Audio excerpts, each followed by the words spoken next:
सेवा करने का मौका मिला है। आदरणीय सभापति जी, इस चुनाव ने इस बात को सिद्ध किया है कि भारत की जनता कितनी परिपक्व है, भारत की जनता कितने विवेकपूर्ण रूप से और कितने उच्च आदर्शों को लेकर के अपने विवेक का सद्बुद्धि से उपयोग करती है, और उसी का नतीजा है कि आज तीसरी बार हम आपके सामने, देश की जनता के सामने नम्रता पूर्वक सेवा करने के लिए उपस्थित हुए हैं। आदरणीय सभापति जी, देश की जनता ने हमारी नीतियों को देखा है, हमारी नीयत, हमारी निष्ठा, उस पर देश की जनता ने भरोसा किया है। आदरणीय सभापति जी, इस चुनाव में हम जनता के बीच एक बड़े संकल्प के साथ देश की जनता के पास आशीर्वाद मांगने के लिए गए थे, और हमने आशीर्वाद मांगा था विकसित भारत के हमारे संकल्प के लिए। हमने विकसित भारत के निर्माण के लिए एक प्रतिबद्धता के साथ, एक शुभ निष्ठा के साथ, जन सामान्य का कल्याण करने के इरादे से हम गए थे। जनता ने विकसित भारत के संकल्प को चार चांद लगा करके हमें फिर से एक बार विजयी बना करके देश की जनता की सेवा करने का मौका दिया है। आदरणीय सभापति जी, जब देश विकसित होता है तब कोटि कोटि जनों के सपने पूरे होते हैं। देश जब विकसित होता है तब कोटि कोटि जनों के संकल्प सिद्ध होते हैं। आदरणीय सभापति जी, जब देश विकसित होता है तब आने वाली पीढ़ियों के लिए भी एक मजबूत नींव उनके सपनों को पूरा करने के लिए तैयार हो जाती है। आदरणीय सभापति जी, विकसित भारत का सीधा सीधा लाभ हमारे देश के नागरिकों की गरिमा, हमारे देश के नागरिकों के क्वालिटी ऑफ लाइफ का सुधार, ये स्वाभाविक हमें विकसित भारत होने से देश के कोटि कोटि जनों के भाग्य में आता है। आजादी के बाद मेरा देश का सामान्य नागरिक इन चीजों के लिए तरसता रहा है। आदरणीय सभापति जी, जब विकसित भारत होता है तब हमारे गांव की स्थिति, हमारे शहरों की स्थिति, उसमें भी बहुत बड़ा सुधार होता है। गांव के जीवन में गौरव भी होता है, गरिमा भी होती है और विकास के नए नए अवसर भी होते हैं। हमारे शहरों का विकास भी एक अवसर के रूप में विकसित भारत में उभरता है, तब दुनिया की विकास यात्रा में भारत के शहर भी बराबरी करेंगे, ये हमारा सपना है। आदरणीय सभापति जी, विकसित भारत का मतलब होता है कोटि कोटि नागरिकों को कोटि कोटि अवसर उपलब्ध होते हैं, अनेक अनेक अवसर उपलब्ध होते हैं, और वो अपने कौशल्य, अपनी क्षमता और संसाधनों के अनुसार विकास की नई सीमाओं को प्राप्त कर सकता है।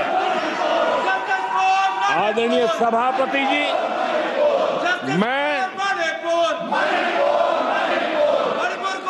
आदरणीय सभापति जी,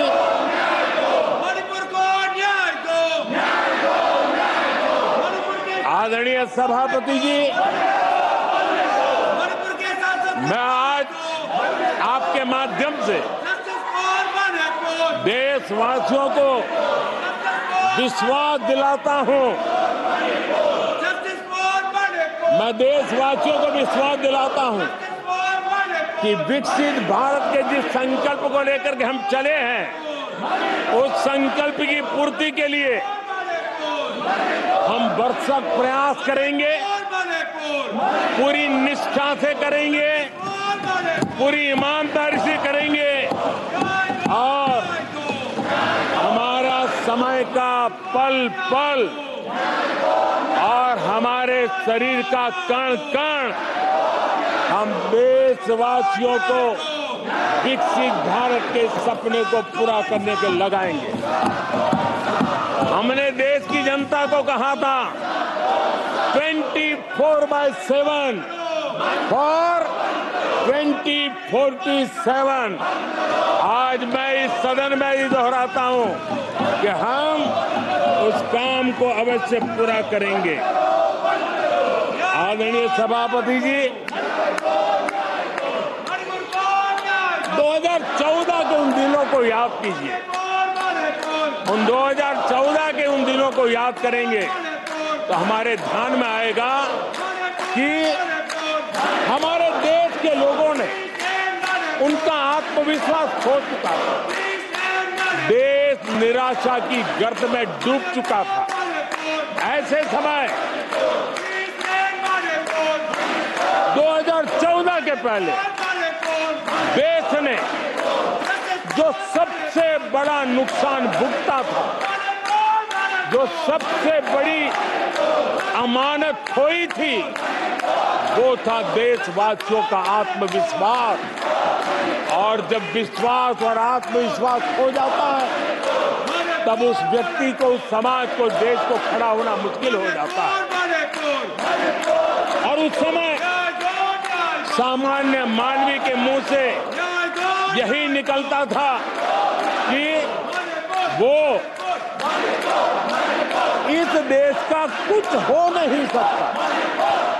उस समय हर जगह पे ये 7 शब्द सुनाई देते थे, इस देश का कुछ नहीं हो सकता। यही शब्द 2014 के पहले सुनाई देते थे।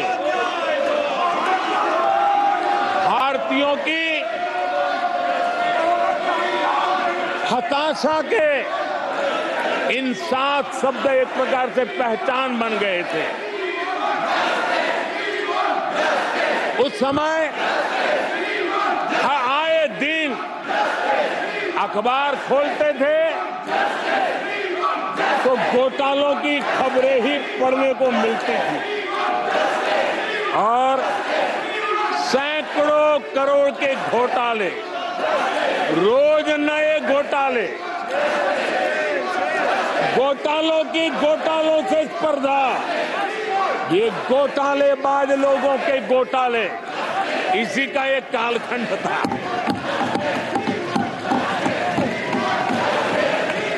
और बेशर्मी के साथ सार्वजनिक रूप से स्वीकार भी कर लिया जाता था कि दिल्ली से 1 रुपया निकलता है तो 15 पैसा पहुंचता है। 1 रुपये में 85 पैसे का घोटाला। इस घोटालों की दुनिया ने देश को निराशा की गर्त में डुबो दिया था। पॉलिसी पैरालिसिस था, फ्रेजाइल 5 में पहुंच चुके थे। भाई भतीजावाद इतना फैला हुआ था कि जिसके लिए सामान्य नौजवान तो आशा छोड़ चुका था कि अगर कोई सिफारिश करने वाला नहीं है तो जिंदगी अटक जाएगी। ये स्थिति पैदा हुई थी। गरीब को घर लेना हो, हजारों रुपए की रिश्वत देनी पड़ती थी। आदरणीय सभापति जी, अरे गैस के कनेक्शन के लिए मेंबर पार्लियामेंट के यहाँ, सांसदों के यहाँ अच्छों को चक्कर काटने पड़ते थे और वो भी बिना कट के लिए गैस के कनेक्शन नहीं मिलते थे। आदरणीय सभापति जी, मुफ्त राशन भी पता नहीं कब बाजार में दुकान पे बोर्ड लटक जाए, हक का राशन नहीं मिलता था, उसके लिए भी रिश्वत देनी पड़ती थी।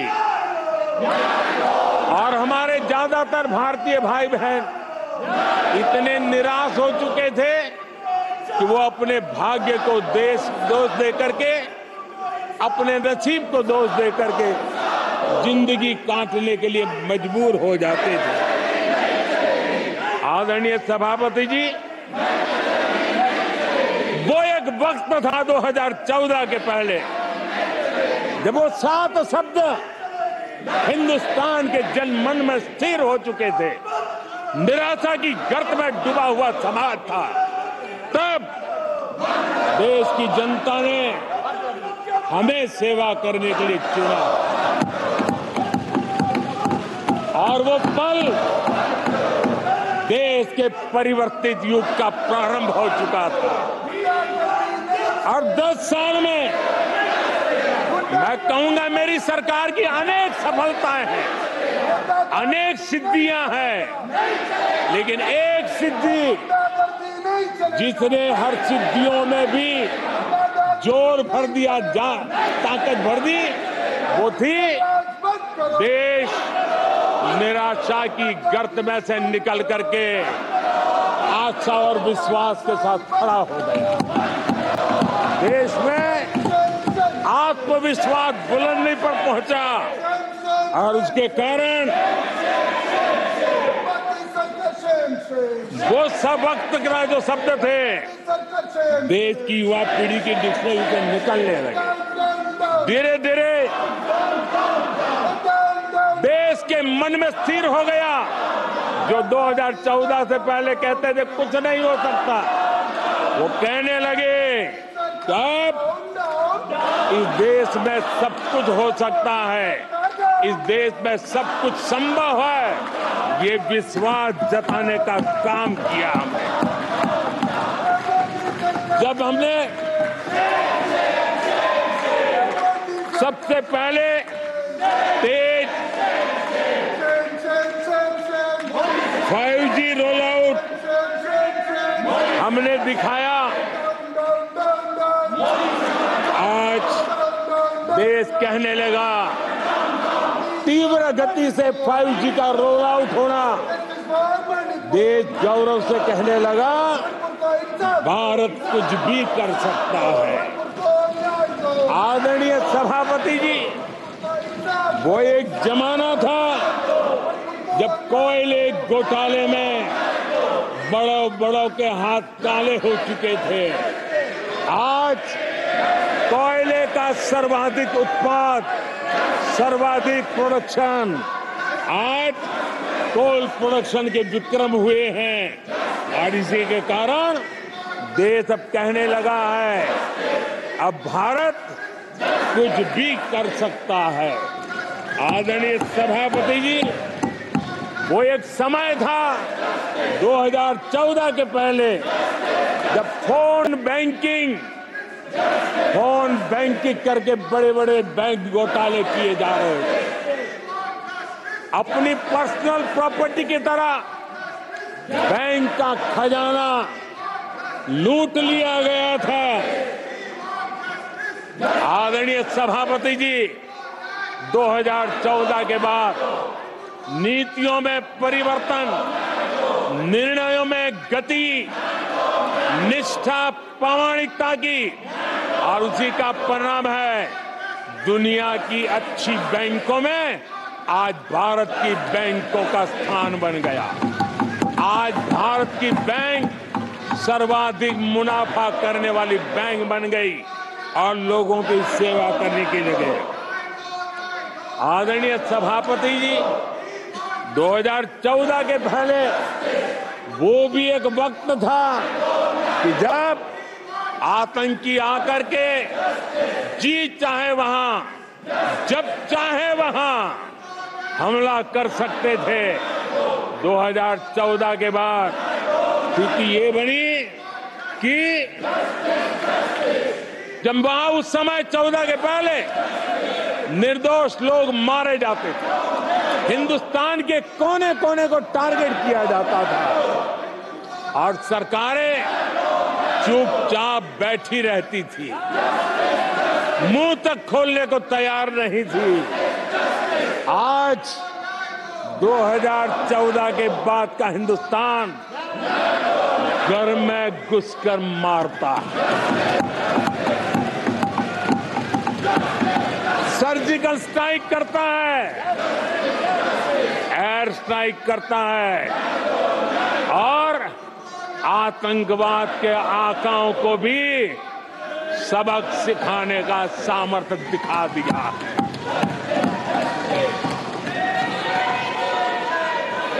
आज आदरणीय सभापति जी,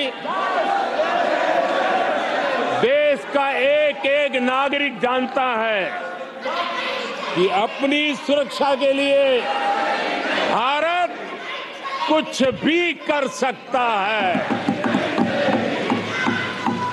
आदरणीय सभापति जी, आर्टिकल 370 इसकी पूजा करने के वाले लोगों ने, वोट बैंक की राजनीति का हथियार बनाने वालों ने 370 को उसने जम्मू कश्मीर का जो हालात कर दिए थे, वहां के लोगों के अधिकार छीन लिए थे। भारत का संविधान जम्मू की कश्मीर की सीमा में प्रवेश नहीं कर सकता था और यहां संविधान सर पे रख करके नाचने वाले लोग संविधान को जम्मू कश्मीर में लागू करने का हौसला नहीं रखते, बाबा साहब अम्बेडकर का अपमान किया करते थे। और 370 का वो जमाना था, सेनाओं पर पत्थर चलते थे और लोग निराशा में डूब करके कहते थे अब तो जम्मू कश्मीर में कोई हो नहीं सकता है। आज आर्टिकल 370 की दीवार गिरी, पत्थरबाजी बंद है, लोकतंत्र मजबूत है और लोग बढ़ चढ़ करके भारत के संविधान में भरोसा करते हुए, भारत के तिरंगे झंडे पर भरोसा करते हुए, भारत के लोकतंत्र में भरोसा करते हुए बढ़ चढ़ करके मतदान करने के लिए आगे आ रहे हैं। ये साफ साफ दिखाई देता है। आदरणीय सभापति जी, 140 करोड़ देशवासियों में ये विश्वास पैदा होना,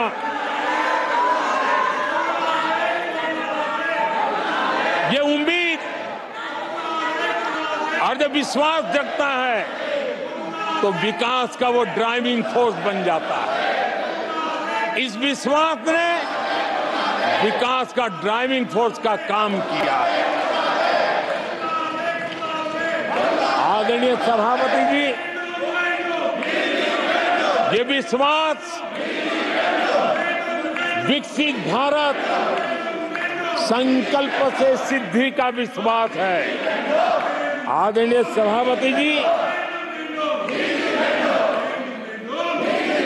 जब आजादी का जंग चल रहा था और जो भाव देश में था, जो जोश था, उत्साह था, उमंग था, जो विश्वास था कि आजादी लेके रहेंगे, आज देश के कोटि कोटि जनों में वो विश्वास पैदा हुआ है, जिस विश्वास के कारण आज विकसित भारत होना एक प्रकार से उसकी मजबूत नींव इस चुनाव में शिलान्यास हो चुका है।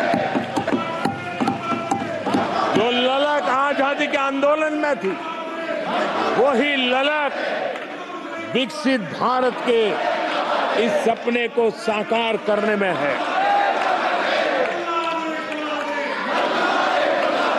आदरणीय सभापति जी,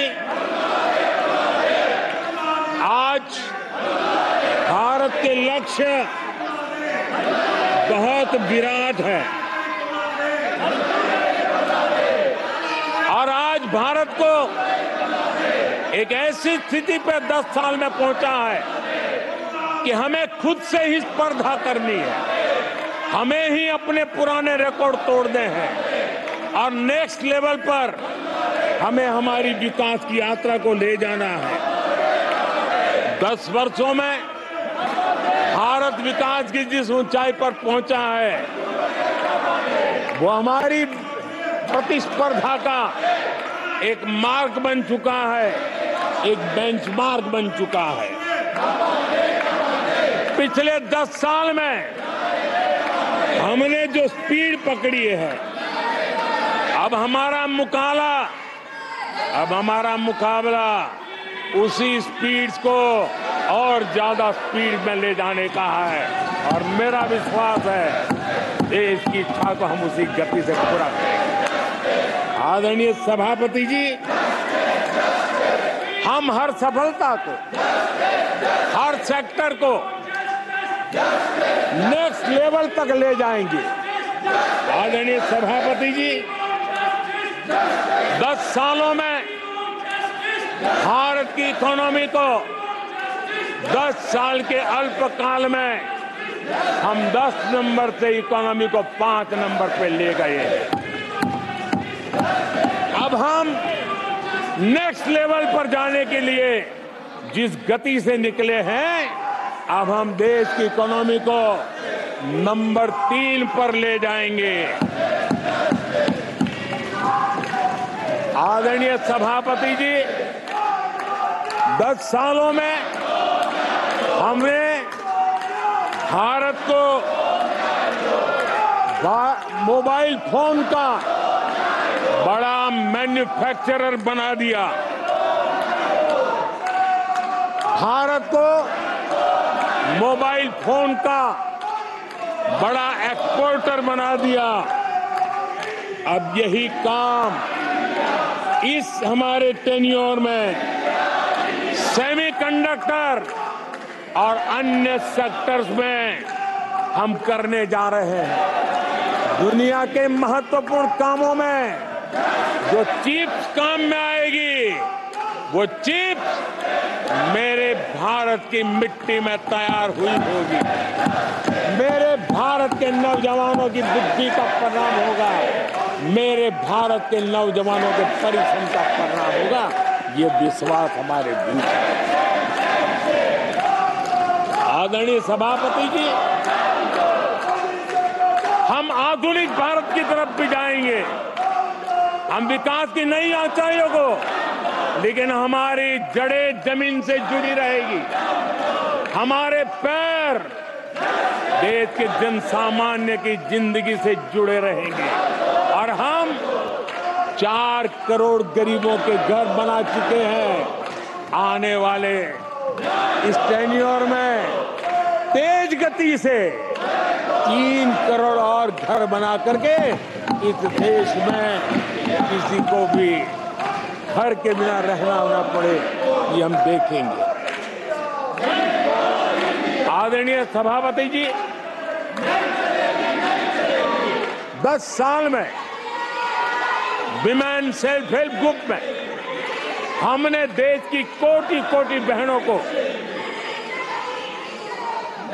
एंटरप्रेन्योर के क्षेत्र में एक बहुत सफलतापूर्वक हमने आगे बढ़े हैं। अब हमने उसको नेक्स्ट लेवल पे ले जाने वाले हैं।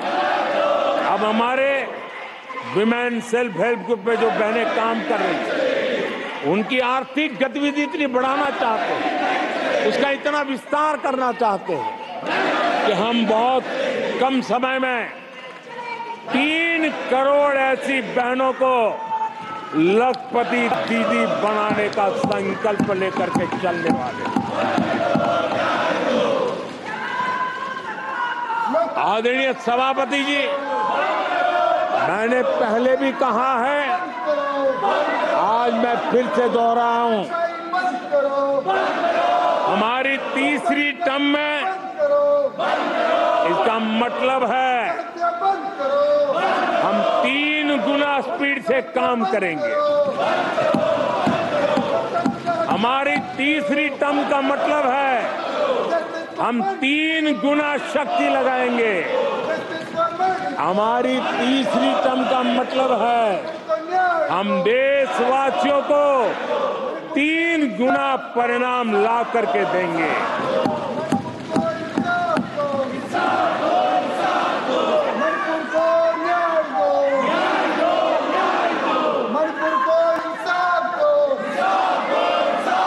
अपने सदस्यगणों, मेहता प्रतिपक्ष माननीय से मेरे सबको मौका दिया। आपने 90 मिनट बोला, ये संसद में तरीका ठीक नहीं है। मैं आग्रह करूंगा, आप इस तरीके से संसद की मर्यादाओं को बनाए, उचित नहीं है।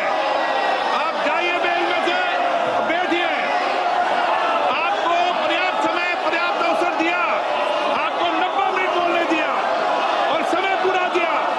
आपकी सभी सदस्यों को बोलने का अवसर दिया, लेकिन आप जब सदन के नेता बोलते हैं, जिस तरीके का व्यवहार करते हैं, ये संसदीय परंपराओं के अनुरूप नहीं है। और ये इतनी बड़ी पार्टी जो लेकर आप चल रहे हो, उसकी परंपराओं के अनुरूप भी नहीं है। ये 5 साल ऐसे चलने वाला नहीं है। माननीय प्रधानमंत्री जी। आदरणीय सभापति जी,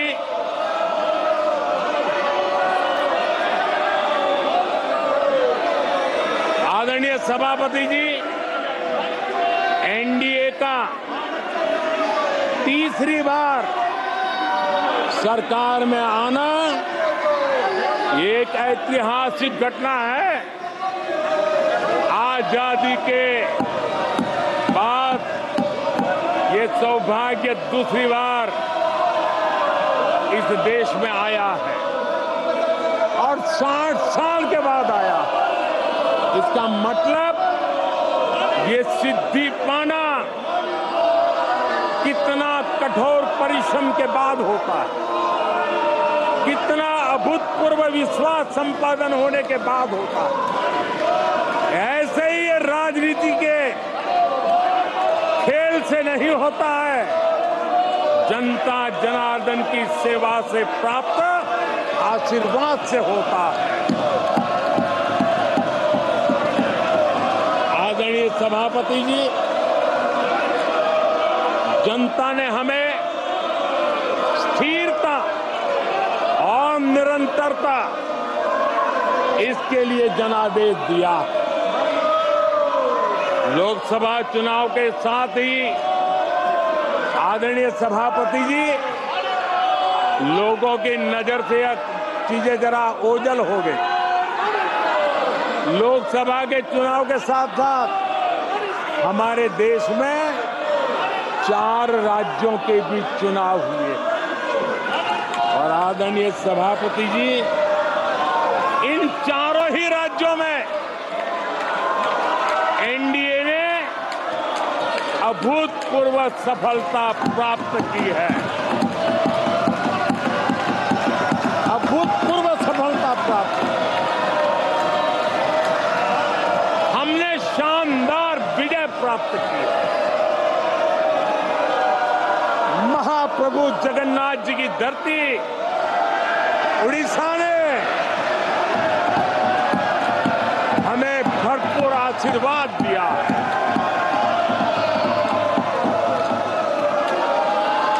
आदरणीय सभापति जी, आंध्र प्रदेश एनडीए ने क्लीन स्वीप किया है।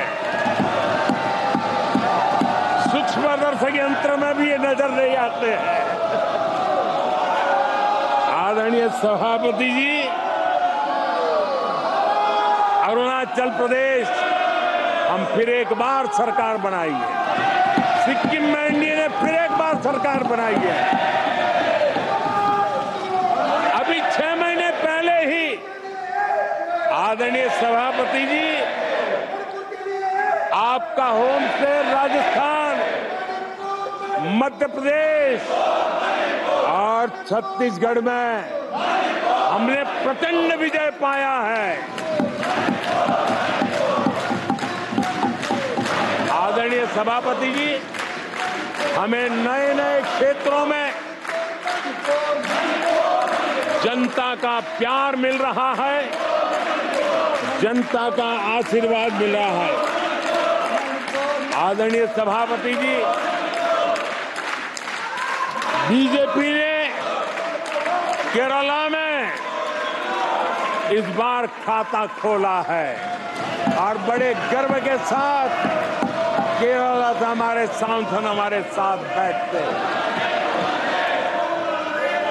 तमिलनाडु में कई सीटों पर बीजेपी ने दमदार उपस्थिति दर्ज की है।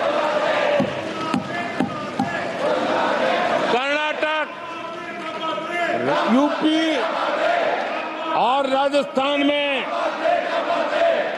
पिछली बार की तुलना में बीजेपी का वोट परसेंट बढ़ा है। आने वाले समय में 3 राज्यों में चुनाव है। जिन राज्यों में चुनाव उसमें से 3 की मैं बात करता हूं। महाराष्ट्र, हरियाणा और झारखंड, यहां चुनाव आ रहे हैं। आदरणीय सभापति जी, पिछली विधानसभा में इन 3 राज्यों में हमें जितने वोट मिले थे, इस लोकसभा चुनाव में इन 3 राज्यों में हमें उससे भी ज्यादा वोट मिले हैं। आदरणीय सभापति जी, पंजाब में भी हमारा भूतपूर्व प्रदर्शन रहा है और हमें बढ़त मिली है। जनता जनार्दन का भरपूर आशीर्वाद हमारे साथ है।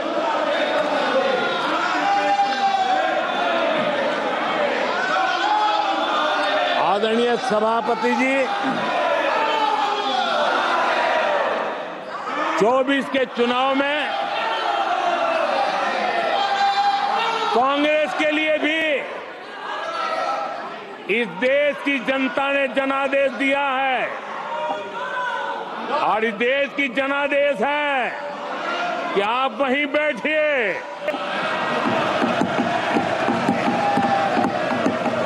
विपक्ष में ही बैठो और तर्क खत्म हो जाए तो चीखते रहो, चिल्लाते रहो।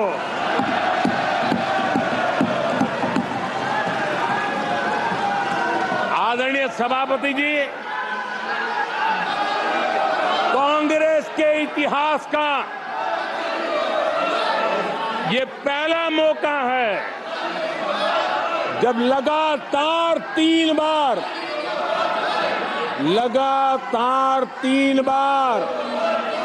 कांग्रेस 100 का आंकड़ा पार नहीं कर पाई है।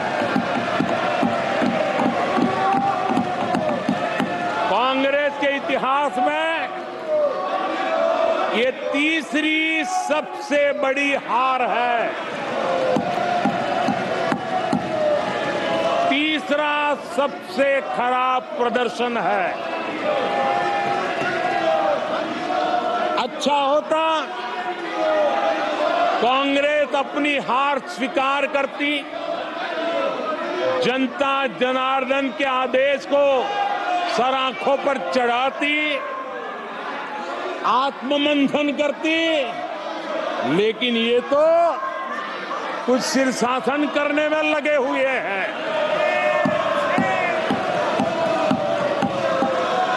और कांग्रेस और उसकी इकोसिस्टम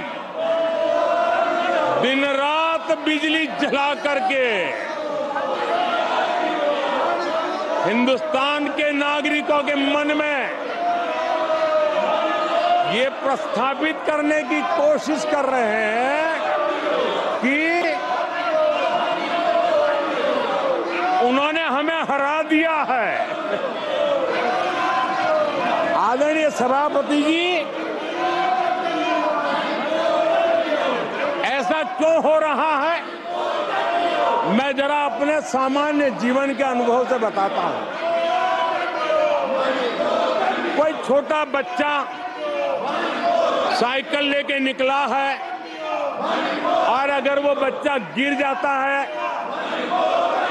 साइकिल से लुढ़क जाता है, रोने लगता है, तो कोई बड़ा व्यक्ति आकर के उसके पास पहुंच जाता है और उसको कहता है, देखो चींटी मर गई, देखो चिड़िया उड़ गई, अरे देखो तुम तो बहुत बढ़िया साइकिल चलाते हो, अरे तुम तो गिरे नहीं हो।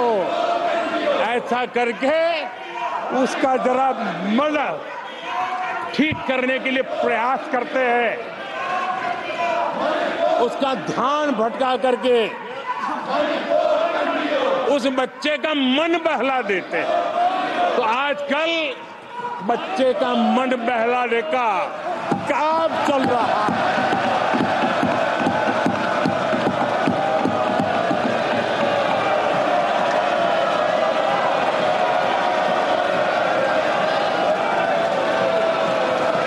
और कांग्रेस के लोग और उनका इकोसिस्टम आजकल ये मन बहलाने का काम कर रहा है। आदरणीय सभापति जी, 1984 उस चुनाव को याद कीजिए। उसके बाद इस देश में 10 लोकसभा के चुनाव हुए। 10 लोकसभा के चुनाव हुए। 84 के बाद 10 लोकसभा के चुनाव होने के बावजूद भी कांग्रेस 250 के आंकड़े को छू नहीं पाई है।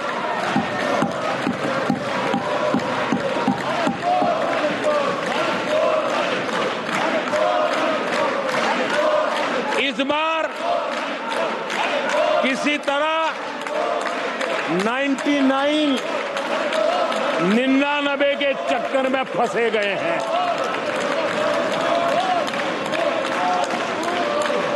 आदरणीय सभापति जी, मुझे एक किस्सा याद आता है।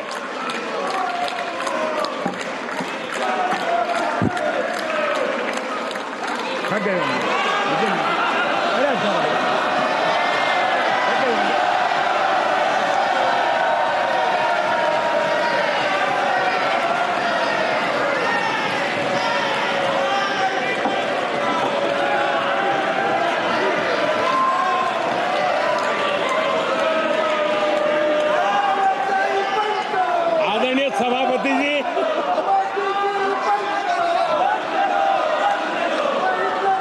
मुझे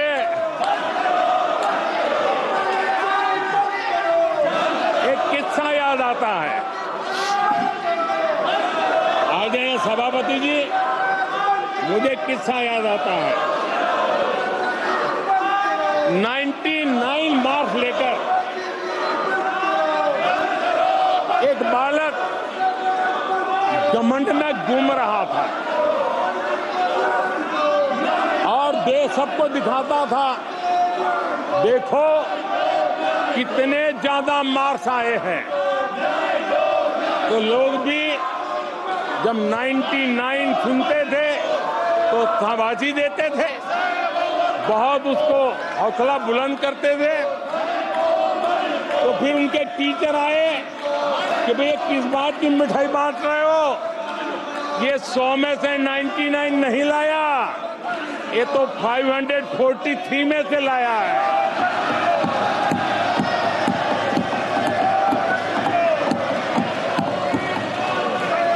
अब उस बालक बुद्धि को कौन समझाए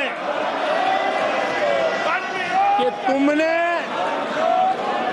होने का वर्ल्ड रिकॉर्ड बना दिया है।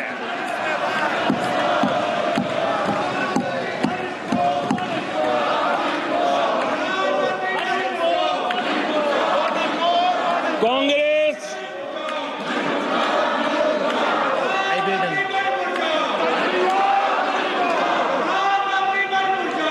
आदरणीय सभापति जी, कांग्रेस के नेताओं के बयानों में ये बयानबाजी ने शोले फिल्म को भी पीछे छोड़ दिया है।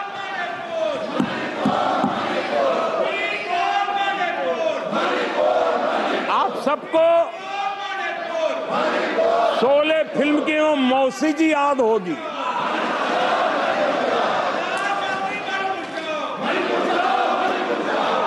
तीसरी बार तो हारे हैं, पर मौसी ये बात तो सही है, तीसरी बार ही तो हारे हैं, पर मौसी मोरल विक्ट्री तो है ना। आदरणीय सभापति जी, 13 राज्यों में 0 सीटें आई हैं।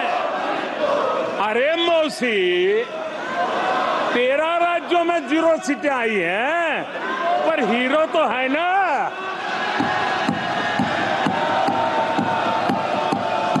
आदरणीय सभापति जी, अरे पार्टी की लुटिया तो दुबई है। अरे मौसी, पार्टी अभी भी सांसें तो ले रही है।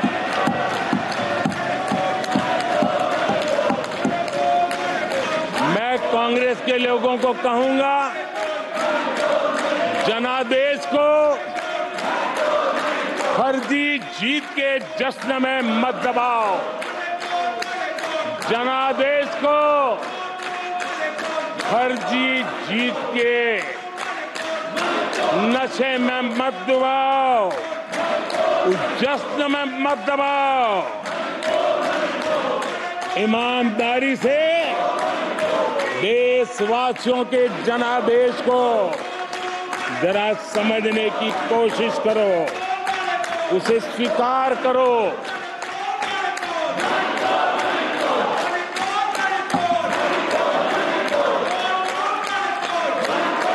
आदरणीय सभापति जी, मुझे नहीं पता कि कांग्रेस के जो साथी दल है, उन्होंने इस चुनाव का विश्लेषण किया है कि नहीं किया है। ये चुनाव इन साथियों के लिए भी एक संदेश है। आदरणीय सभापति जी, अब कांग्रेस पार्टी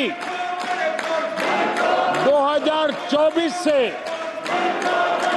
एक परजीवी कांग्रेस पार्टी के रूप से जानी जाएगी। 2024 से जो कांग्रेस है वो परजीवी कांग्रेस है, और परजीवी वो होता है जो जिस शरीर पर उस शरीर के साथ रहता है, ये परजीवी उसी को ही खाता है। कांग्रेस भी जिस पार्टी के साथ गठबंधन करती है, उसी के वोट खा जाती है, और अपनी सहयोगी पार्टी की कीमत पर वो फलती फूलती है। और इसलिए कांग्रेस परजीवी कांग्रेस बन चुकी है। मैं जब परजीवी कह रहा हूं तो तथ्यों के आधार पर कह रहा हूं।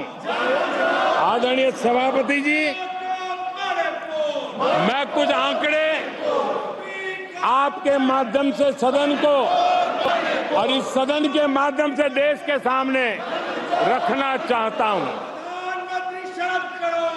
जहां जहां भाजपा और कांग्रेस का सीधा मुकाबला था या जहां कांग्रेस मेजर पार्टी थी और साथी के पास 1, 2, 3 सीटें थी,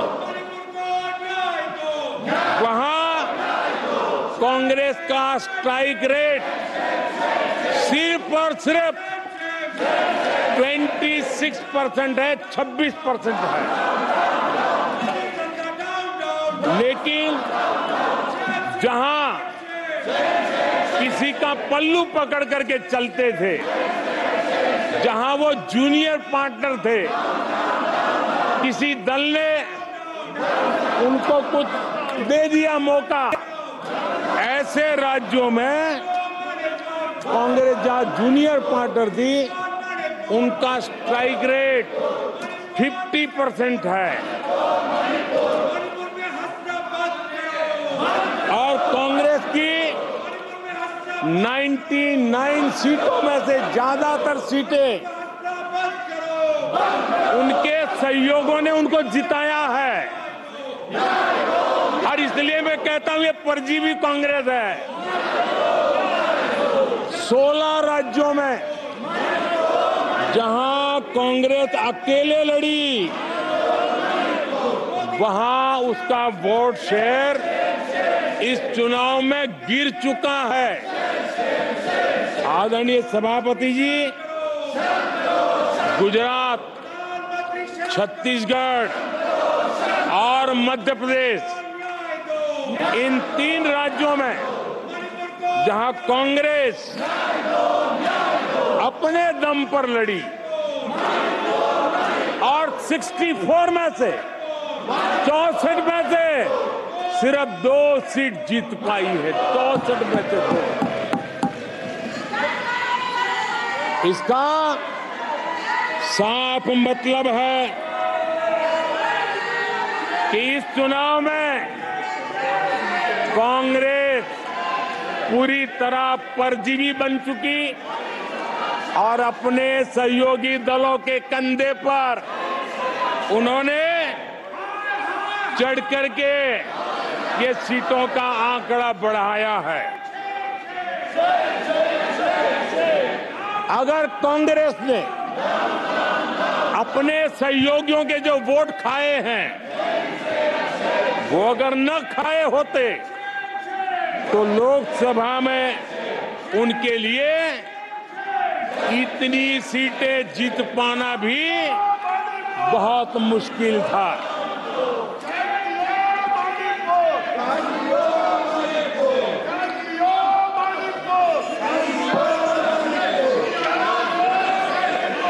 आदरणीय सभापति जी,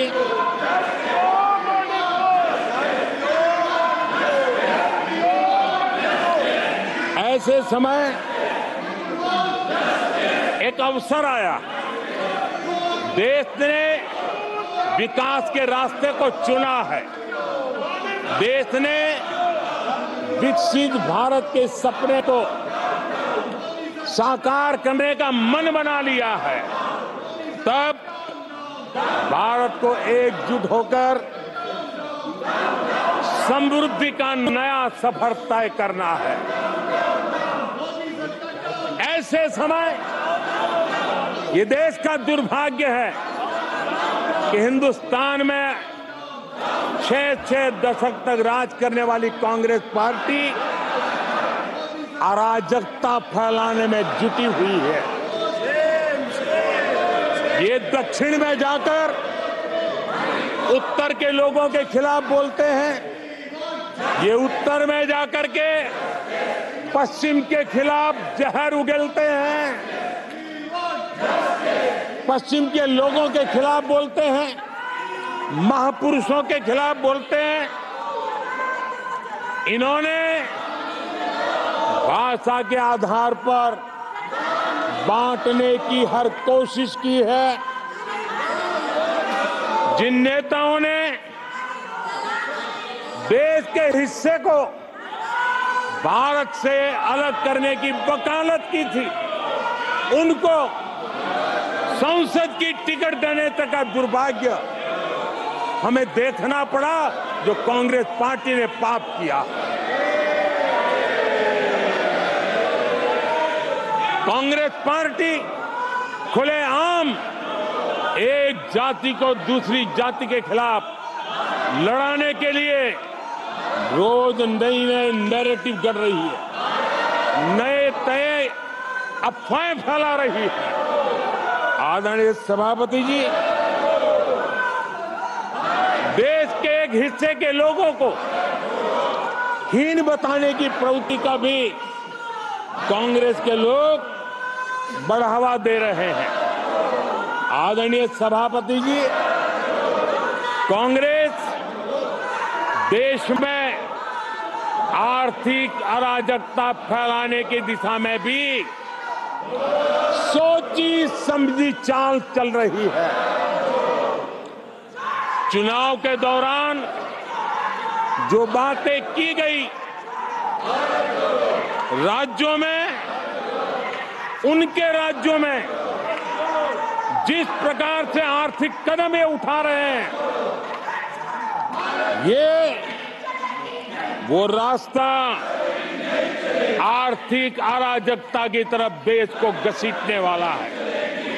उनके राज्य देश पर आर्थिक बोझ बन जाए, ये खेल जानबूझ करके खेला जा रहा है। मंचों से साफ साफ घोषणा की गई, अगर इनके मन का परिणाम नहीं आया, 4 जून को देश में आग लगा दी जाएगी, लोग इकट्ठे होंगे, अराजकता फैलाएंगे। ये अधिकृत रूप से आह्वान किए गए, ये अराजकता फैलाना इनका मकसद है। भारत की लोकतांत्रिक प्रक्रिया को सवालों के घेरे में लाकर अराजकता फैलाने का प्रयास किया गया है। सीएए को लेकर जो अराजकता फैलाई गई, देश के लोगों में गुमराह करने का जो खेल खेला गया, पूरी इकोसिस्टम इस बात को बल देती रही ताकि उनके राजनीतिक मकसद पूरे हो। आदरणीय सभापति जी, देश को दंगों में झोंकने के भी कुत्सित प्रयास पूरे देश ने देखे हैं। आदरणीय सभापति जी,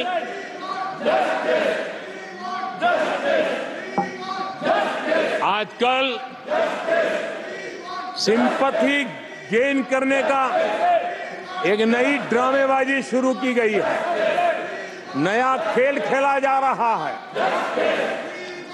मैं एक किस्सा सुनाता हूं। एक बच्चा स्कूल से आया और जोर जोर से रोने लगा और उसकी माँ भी डर गई, क्या हो गया, बहुत रोने लगा और फिर कहने लगा, माँ मुझे आज स्कूल में मारा गया, आज स्कूल में मुझे उसने मारा, आज स्कूल में मुझे इसने मारा, और जोरों जोरों से रोने लगा। माँ परेशान हो गई। उसने उसे पूछा कि बेटा बात क्या थी, लेकिन वो बता नहीं रहा था, बस रो रहा था, मुझे मारा मुझे मारा।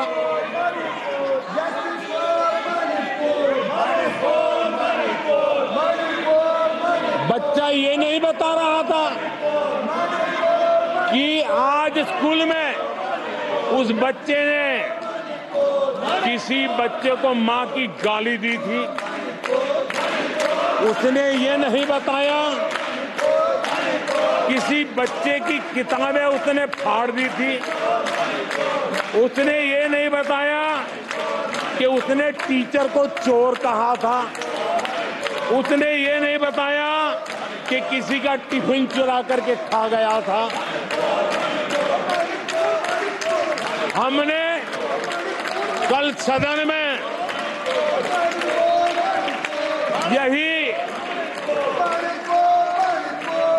बचकाना हरकत देखी है। कल यहां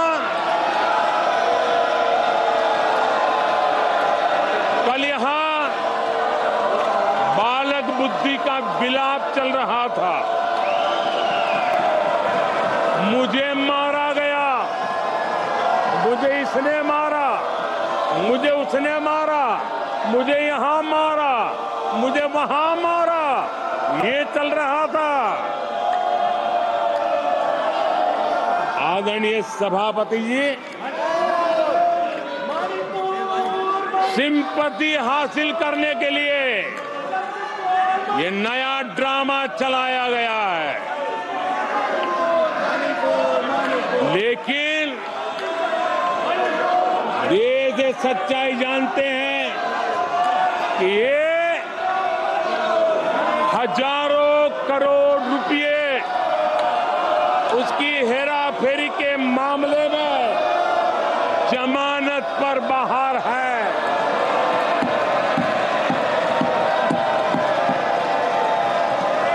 ये ओबीसी वर्ग के लोगों को चोर बताने के मामले में सजा पा चुके हैं। इनको देश की सर्वोच्च अदालत पर गैर जिम्मेदाराना बयान देने के बाद माफी मांगनी पड़ी है। इन पर महान स्वातंत्र सेनानी वीर सावरकर जैसे महान व्यक्तित्व का अपमान करने का मुकदमा है। इन पर देश की सबसे बड़ी पार्टी के अध्यक्ष को हत्यारा कहने का मुकदमा चल रहा है। इन पर अनेक नेताओं, अधिकारियों, संस्थानों पर झूठ बोलने के गंभीर आरोप हैं और वो केस चल रहे हैं। आदरणीय सभापति जी, बालक बुद्धि में ना बोलने का ठिकाना होता है और न ही बालक बुद्धि में व्यवहार का कोई ठिकाना होता है। और जब ये बालक बुद्धि पूरी तरह सवार हो जाती है तो सदन में भी किसी के गले पड़ जाते हैं। ये बालक बुद्धि अपनी सीमाएं खो देती है तो सदन के अंदर बैठ करके आंखें मारते हैं, आंखें मारते हैं। इनकी सच्चाई आदरणीय सभापति जी अब पूरा देश समझ गया है। इसलिए आज देश इनसे कह रहा है तुमसे नहीं हो पाएगा, तुमसे ना हो पाएगा।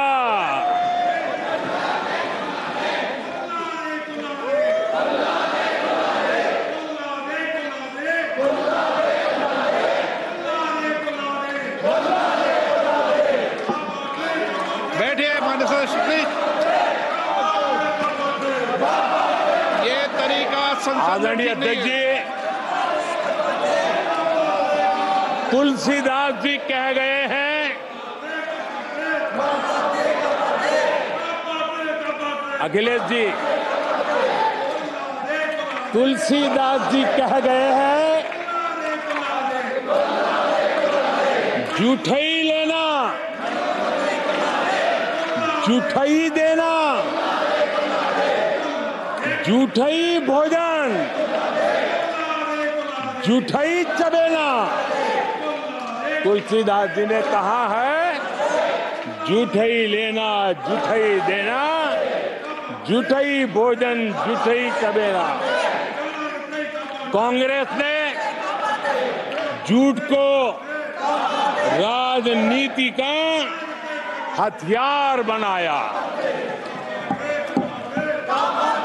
कांग्रेस के मुंह झूठ लग गया है। जैसे वो आदमखोर एनिमल होता है ना, जिसको लहू मुंह पे लग जाता है, वैसे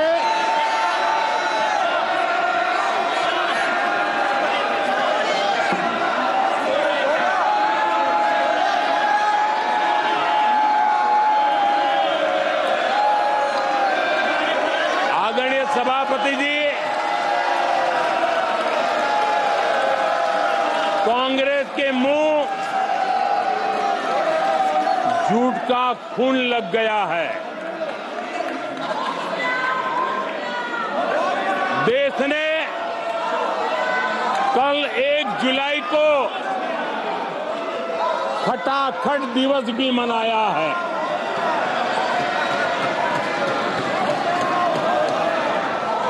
जुलाई को लोग अपने बैंक अकाउंट चेक कर रहे थे कि 8,500 रुपये आए कि नहीं आए। ये झूठ नैरेटिव का परिणाम देखिए। इसी चुनाव में कांग्रेस ने देशवासियों को गुमराह किया। माताओं बहनों को हर महीने 8,500 रुपये देने का झूठ। इन माताओं के बहनों के दिलों को जो चोट लगी है ना, वो श्राप बन करके ये कांग्रेस को तबाह करने वाली है। आदरणीय सभापति जी, ईवीएम को लेकर झूठ, संविधान को लेकर झूठ, आरक्षण को लेकर झूठ, उससे पहले राफेल को लेकर झूठ, HAL को लेकर के झूठ, LIC को लेकर के झूठ, बैंकों को लेकर झूठ, कर्मचारियों को भी भड़काने के प्रयास हुए। हौसला तो इतना बढ़ गया कि कल सदन को भी गुमराह करने का प्रयास हुआ। कल अग्निवीर को लेकर सदन में झूठ बोला गया। कल यहां भरपूर असत्य बोला गया कि MSP नहीं दिया जा रहा। अध्यक्ष जी, संविधान की गरिमा से खिलवाड़ ये सदन का दुर्भाग्य है। और अनेक बार लोकसभा में जीत करके आए लोग सदन की गरिमा के साथ खिलवाड़ करे, ये शोभा नहीं देता है। आदरणीय सभापति जी, जो दल 60 साल तक यहां बैठा है, जो सरकार के कामों को जानता है, जिसके पास अनुभवी नेताओं की श्रृंखला है, वे जब अराजकता के इस रास्ते पर चले जाएं, झूठ के रास्ते को चुन ले, तब देश गंभीर संकट की तरफ जा रहा है, इसका सबूत मिल रहा है। आदरणीय सभापति जी, सदन की गरिमा से खिलवाड़, ये हमारे संविधान निर्माताओं का अपमान है, इस देश के महापुरुषों का अपमान है, देश के लिए, आजादी के लिए बलिदान देने वाले वीर सपूतों का अपमान है। और इसलिए आदरणीय सभापति जी, मैं जानता हूं आप बहुत सहृदयी हैं, आप उदार मन के मालिक हैं, आप संकट के समय भी हल्की फुल्की मीठी मुस्कान के साथ चीजों को झेल लेते हैं। लेकिन आदरणीय सभापति जी, अब जो हो रहा है, कल जो हुआ है, वो गंभीरता से लिए बिना संसदीय लोकतंत्र को हम रक्षित नहीं कर पाएंगे। आदरणीय सभापति जी, इन हरकतों को बालक बुद्धि कह करके, बालक बुद्धि मान करके हम नजरअंदाज नहीं करना चाहिए, कतई नजरअंदाज नहीं करना चाहिए। और मैं इसलिए कह रहा हूं कि इसके पीछे इरादे नेक नहीं है, इरादे गंभीर खतरे के हैं। और मैं देशवासियों को भी जगाना चाहता हूं। आदरणीय सभापति जी, इन लोगों का झूठ हमारे देश के नागरिकों की विवेक बुद्धि पर आशंका व्यक्त करता है। उनका झूठ देश के सामान्य विवेक बुद्धि पर एक तमाचा मारने की निर्लज्ज हरकत है। आदरणीय सभापति जी, ये हरकतें देश की महान परंपराओं पर तमाचा है। आदरणीय सभापति जी, इस सदन की गरिमा बचाने का बहुत बड़ी जिम्मेदारी आप पर है। सदन में शुरू हुई झूठ की परंपरा पर कठोर कार्रवाई करेंगे, ये देशवासियों की भी और इस सदन की भी अपेक्षा है। आदरणीय सभापति जी, कांग्रेस ने संविधान और आरक्षण पर भी हमेशा झूठ बोला। आज मैं 140 करोड़ देशवासियों के सामने सच्चाई रखना चाहता हूं, बड़ी नम्रता पूर्वक रखना चाहता हूं। देशवासियों ने भी इस सत्य को जानना बहुत जरूरी है। आदरणीय सभापति जी, आपातकाल इमरजेंसी का 50वां वर्ष है। इमरजेंसी सिर पर सिर्फ सत्ता के लोभ के खातिर, तानाशाही मानसिकता के कारण देश पर थोपा गया तानाशाही शासन था। और कांग्रेस क्रूरता की सभी हदें पार कर चुकी है। उसने अपने ही देशवासियों पर क्रूरता का पंजा फैलाया था और देश के ताने बाने को छिन्न विच्छिन्न करने का पाप किया था। आदरणीय सभापति जी, सरकारों को गिराना मीडिया को दबाना, हर कारनामे संविधान की भावना के खिलाफ, संविधान की धाराओं के खिलाफ, संविधान के एक एक शब्द के खिलाफ थे। ये वो लोग हैं जिन्होंने प्रारंभ से देश के दलितों के साथ, देश के पिछड़ों के साथ घोर अन्याय किया है।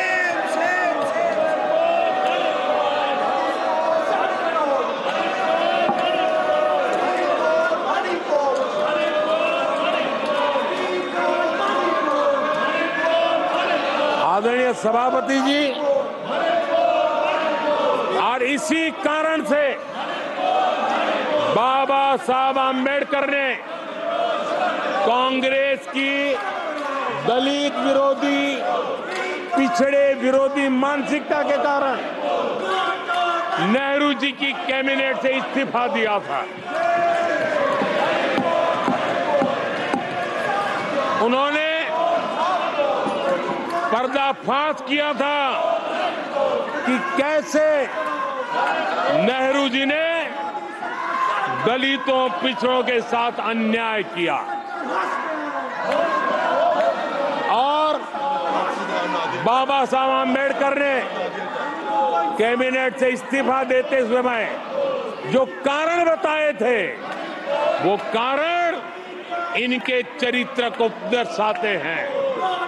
बाबा साहब आम्बेडकर जी ने कहा था, मैं सरकार द्वारा अनुसूचित जातियों की उपेक्षा पर अपने अंदर उत्पन्न आक्रोश को रोक नहीं सका। ये बाबा साहब आम्बेडकर के शब्द हैं। अनुसूचित जातियों की उपेक्षा, इसने बाबा साहब आम्बेडकर को आक्रोशित कर दिया। बाबा साहब के सीधे हमले के बाद नेहरू जी ने बाबा साहब आम्बेडकर का राजनीतिक जीवन खत्म करने के लिए पूरी ताकत लगा दी। आदरणीय सभापति जी, पहले षड्यंत्र पूर्वक बाबा साहब आम्बेडकर को चुनाव में हरवाया गया। आदरणीय सभापति जी, हराया इतना ही नहीं, उन्होंने बाबा साहब आम्बेडकर के इस पराजय की, उसका जश्न मनाया, खुशी मनाई, और खुशी उन्होंने व्यक्त की। आदरणीय सभापति जी, एक पत्र में ये लिखित है इस खुशी का। आदरणीय सभापति जी, बाबा साहब की तरह ही दलित नेता बाबू जगजीवन राम जी को भी उनका हक नहीं दिया गया। इमरजेंसी के बाद जगजीवन राम जी का पीएम बनने की संभावना थी। इंदिरा गांधी जी ने पक्का किया कि जगजीवन राम जी किसी भी हालत में पीएम न बने, और एक किताब में लिखा गया है कि किसी भी कीमत पर जगजीवन राम प्रधानमंत्री नहीं बनने चाहिए। अगर बन गए तो वो हटेंगे नहीं जिंदगी पर। ये इंदिरा जी गांधी का कोट उस किताब में है। कांग्रेस ने चौधरी चरण सिंह जी के साथ भी यही व्यवहार किया, उनको भी नहीं छोड़ा था। पिछड़ों के नेता, कांग्रेस पार्टी के अध्यक्ष, बिहार के सपूत सीताराम केसरी के साथ भी अपमानित व्यवहार करने का पाप इसी कांग्रेस ने किया। आदरणीय सभापति जी, कांग्रेस पार्टी प्रारंभ से ही आरक्षण की घोर विरोधी रही है। नेहरू जी ने तो मुख्यमंत्रियों को चिट्ठी लिख करके साफ साफ शब्दों में आरक्षण का विरोध किया था। कांग्रेस के एक प्रधानमंत्री श्रीमती इंदिरा गांधी जी ने मंडल कमीशन का रिपोर्ट ठंडे बक्से में सालों तक दबाए रखा था। आदरणीय सभापति जी, कांग्रेस पार्टी के तीसरे प्रधानमंत्री एक श्रीमान राजीव गांधी, और जब विपक्ष में थे उनका सबसे लंबा भाषण आरक्षण के खिलाफ था। वो आज भी संसद के रिकॉर्ड में उपलब्ध है। और इसलिए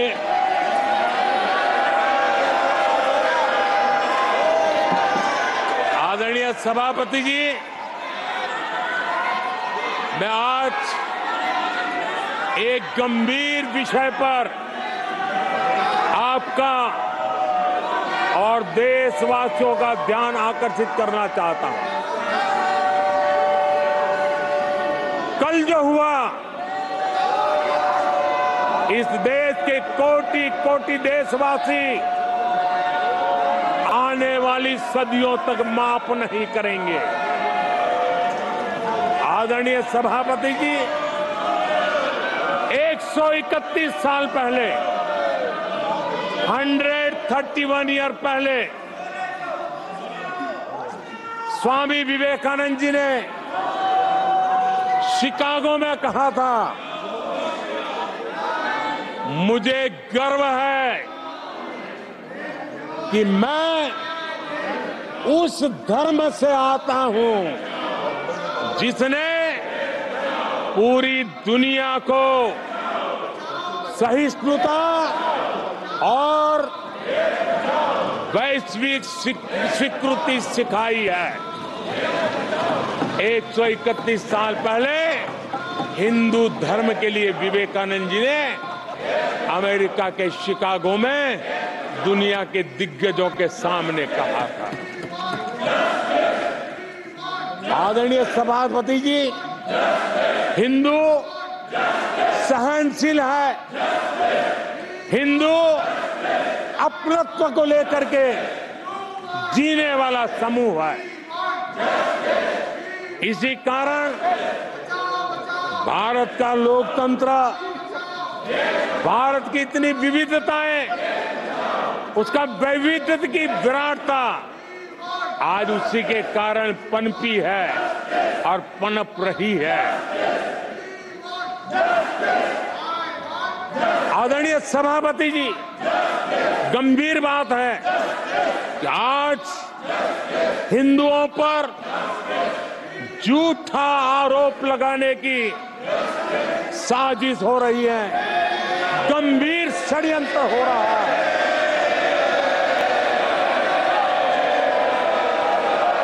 आदरणीय सभापति जी,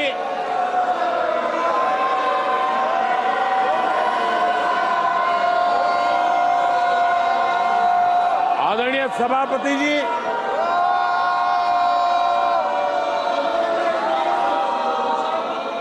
ये कहा गया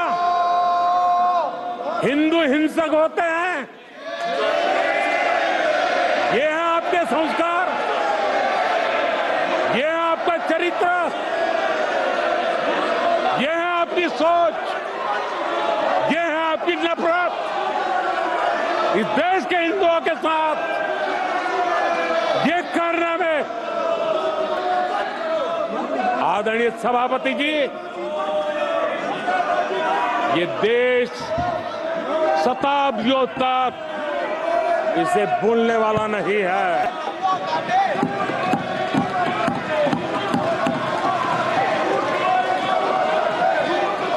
दिन पहले हिंदुओं में जो शक्ति की कल्पना है उसके विनाश की घोषणा की गई थी। आप किस शक्ति की विनाश की बात करते हैं? ये देश सदियों से शक्ति का उपासक है। ये मेरा बंगाल मां दुर्गा की पूजा करता है, शक्ति की उपासना करता है। ये बंगाल मां काली की उपासना करता है, समर्पित भाव से करता है। आप उस शक्ति के विनाश की बातें करते हो। ये वो लोग हैं जिन्होंने हिंदू आतंकवाद ये शब्द गढ़ने की कोशिश की थी।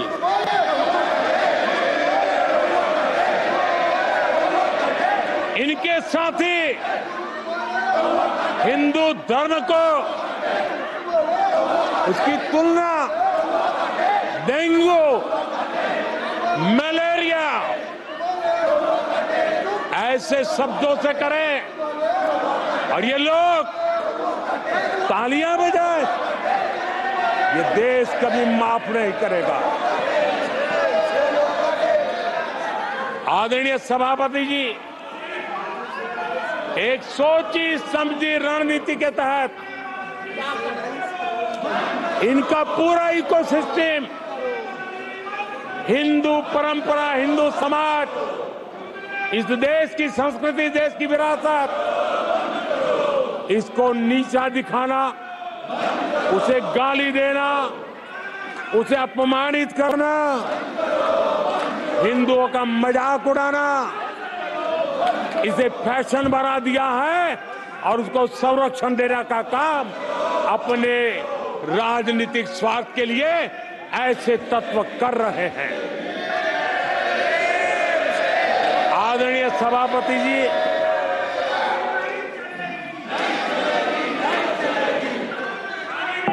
माननीय सदस्य प्लीज। आदरणीय सभापति जी, हम बचपन से सीखते हुए आए हैं, गांव का हो, शहर का हो, गरीब हो, अमीर हो, इस देश का हर बच्चा ये जानता है ईश्वर का हर रूप, आदरणीय सभापति जी, ईश्वर का हर रूप दर्शन के लिए होता है। ईश्वर का कोई भी रूप निजी स्वार्थ के लिए, प्रदर्शन के लिए नहीं होता है। जिसके दर्शन होते हैं उसके प्रदर्शन नहीं होते हैं। आदरणीय सभापति जी, हमारे देवी देवताओं का अपमान 140 करोड़ देशवासियों के दिलों को गहरी चोट पहुंचा रहा है।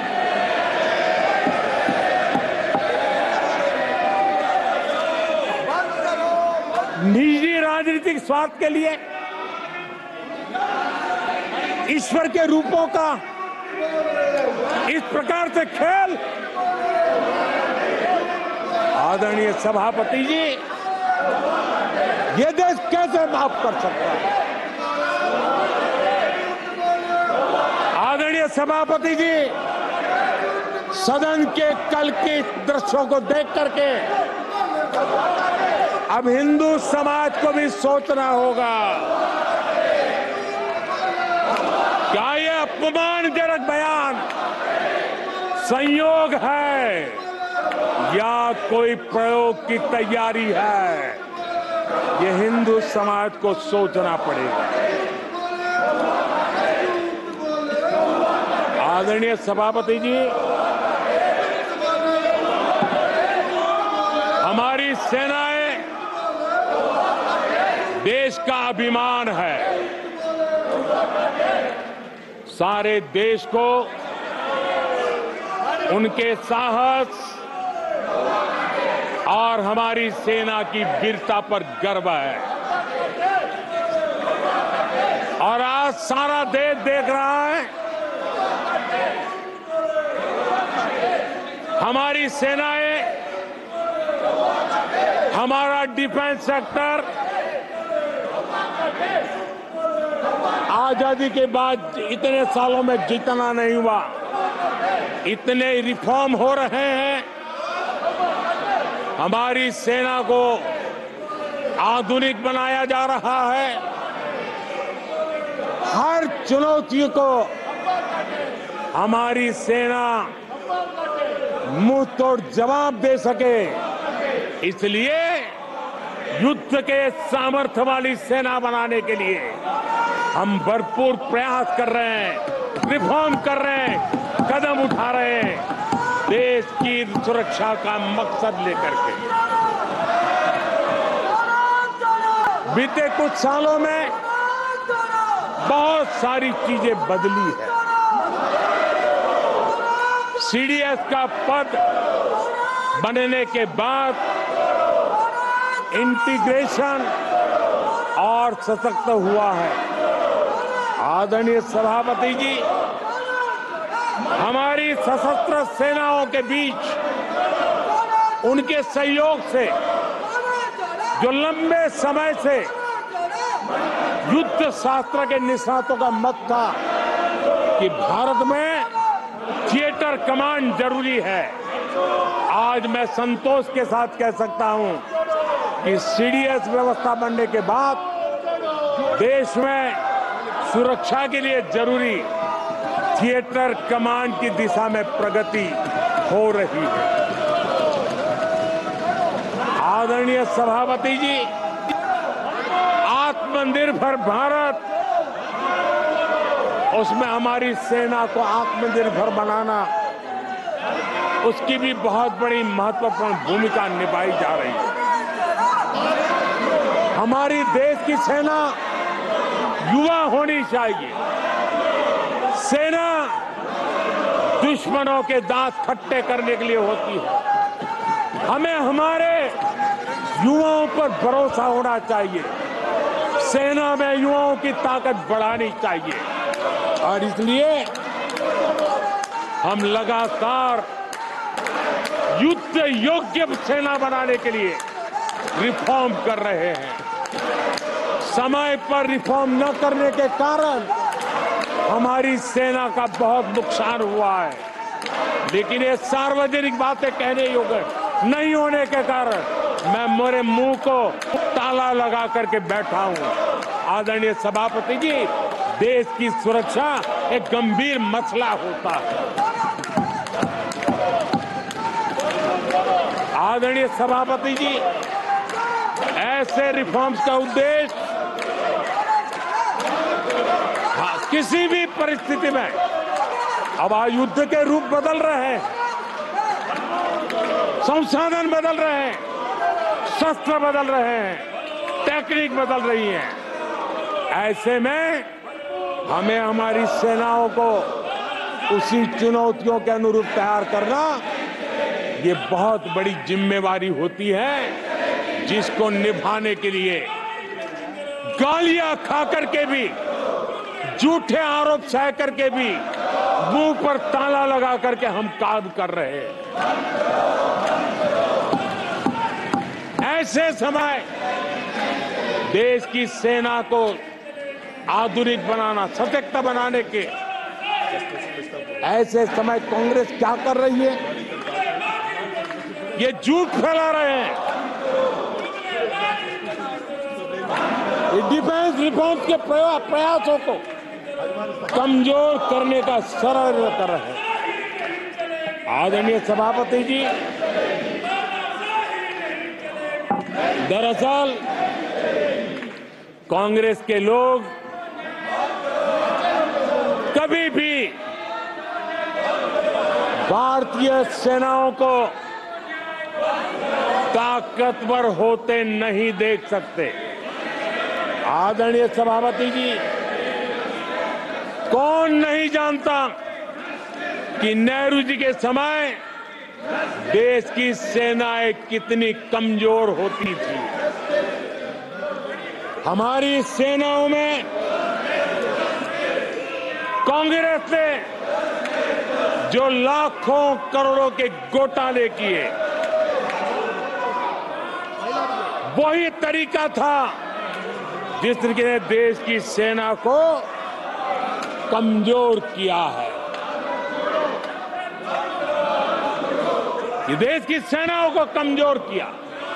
जल हो, थल हो, नभ हो, सेना की हर आवश्यकता में इन्होंने देश आजाद हुआ तब से भ्रष्टाचार की परंपरा बनाई। जीप घोटाला हो, पनडुब्बी घोटाला हो, बॉफोर्स घोटाला हो,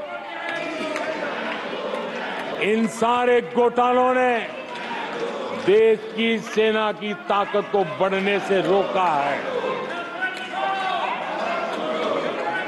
वो भी एक वक्त था आदरणीय सभापति जी, कांग्रेस के जमाने में हमारी सेनाओं के पास बुलेट प्रूफ जैकेट भी नहीं हुआ करते थे।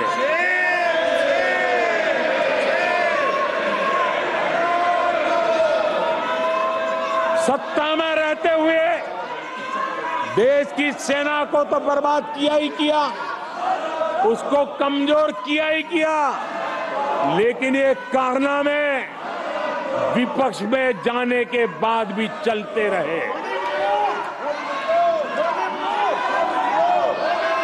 विपक्ष में जाने के बाद भी सेना को कमजोर करने के लगातार प्रयास होते रहे। जब ये कांग्रेस सरकार में थे तो फाइटर जेट नहीं लिए, और जब हमने कोशिश की तो कांग्रेस हर तरह की साजिश पर उतर आई। फाइटर जेट एयरफोर्स तक न पहुंच पाए, इसके लिए साजिशें की गई। और आदरणीय सभापति जी, ये बालक बुद्धि देखिए कि राफेल के छोटे छोटे खिलौने बना करके उड़ाने में मजा लेते थे, देश की सेना का मजाक उड़ाते थे। अध्यक्ष जी, कांग्रेस ऐसे हर कदम का, हर रिफॉर्म का विरोध करती है जो भारत की सेना को मजबूती दे, भारत की सेना को मजबूत बनाए। माननीय सदस्यों, सभा की कार्रवाई माननीय प्रधानमंत्री जी के भाषण तक के लिए बढ़ाई जाती है और सभा की कार्रवाई सारी कार्रवाई पूरे होने तक बढ़ाई जाती है। आदरणीय सभापति जी, समय देने के लिए और समय का विस्तार करने के लिए मैं आपका हृदय से आभार व्यक्त करता हूं। आदरणीय सभापति जी, अब कांग्रेस के लोगों को ये पता चल गया है कि हमारे नौजवानों की ऊर्जा, हमारे सैनिकों का आत्मबल ही हमारे सशस्त्र बलों की सबसे बड़ी शक्ति है। और अब इस पर हमला करके और एक नया तरीका सेना में भर्ती को लेकर सरासर झूठ फैलाया जा रहा है, ताकि लोग, मेरे देश के नौजवान मेरे देश की रक्षा करने के लिए सेना में न जाए, उनको रोकने के लिए षड्यंत्र हो रहा है। आदरणीय सभापति जी, मैं इस सदन के माध्यम से जानना चाहता हूं, आखिर किसके लिए कांग्रेस हमारी सेनाओं को कमजोर करना चाहती है? किसके फायदे के लिए कांग्रेस वाले सेना के संबंध में इतना झूठ फैला रहे हैं। आदरणीय सभापति जी, वन रैंक वन पेंशन को लेकर के देश के शहीद जवानों को उनकी आंखों में धूल झोंकने का प्रयास किया गया। आदरणीय सभापति जी, हमारे देश में श्रीमती इंदिरा गांधी जी ने वन रैंक वन पेंशन की व्यवस्था को खत्म किया था। दशकों तक कांग्रेस ने वन रैंक वन पेंशन को लागू नहीं होने दिया और चुनाव जब आए तो 500 करोड़ रुपया दिखाकर निवृत्त सेना नायकों को मूर्ख बनाने की कोशिशें भी की गई, लेकिन उनका इरादा था हो सके उतना वन रैंक वन पेंशन को टालते रहना। एनडीए सरकार ने वन रैंक वन पेंशन लागू की और आदरणीय सभापति जी, भारत के पास संसाधन कितने ही सीमित क्यों न हो, लेकिन उसके बावजूद भी, कोरोना की कठिन लड़ाई के बावजूद भी 1,20,000 करोड़ रुपए हमारे पूर्व सैनिकों को वन रैंक वन पेंशन के रूप में दिए गए। आदरणीय, ये तरीका ठीक नहीं है। नो, ये गलत तरीका। प्लीज माननीय सदस्य, ये तरीका ठीक नहीं है। आप संसदीय परंपराओं का पालन करें। आदरणीय सभापति जी, आदरणीय राष्ट्रपति महोदय ने अपने उद्घोषण में पेपर लीक पर भी चिंता जताई है। मैं भी देश के हर विद्यार्थी को, देश के हर नौजवानों को कहूंगा कि सरकार ऐसी घटनाओं को रोकने के लिए अत्यंत गंभीर है और युद्ध स्तर पर हम अपनी जिम्मेवारियों को पूरा करने के लिए एक के बाद एक कदम उठा रहे हैं। युवाओं के भविष्य के साथ खिलवाड़ करने वालों को कतई छोड़ा नहीं जाएगा। नीट के मामले में पूरे देश में लगातार गिरफ्तारियां की जा रही है। केंद्र सरकार पहले ही एक कड़ा कानून बना चुकी है। परीक्षा कराने वाले पूरे सिस्टम को पुख्ता करने के लिए जरूरी कदम उठाए जा रहे हैं। आदरणीय सभापति जी, एनडीए सरकार ने बीते 10 वर्षों में विकास को अपना सबसे बड़ा संकल्प बनाया है। आज हमारे सामने भारत को दुनिया की तीसरी सबसे बड़ी इकोनॉमी बनाने का संकल्प है। आज हमारे सामने आजादी के इतने सालों के बाद पीने का शुद्ध पानी पहुंचाने के लिए हर जल पहुंचाने का हमारा संकल्प है। आदरणीय सभापति जी, हर गरीब को आवाज देना ये हमारा संकल्प है।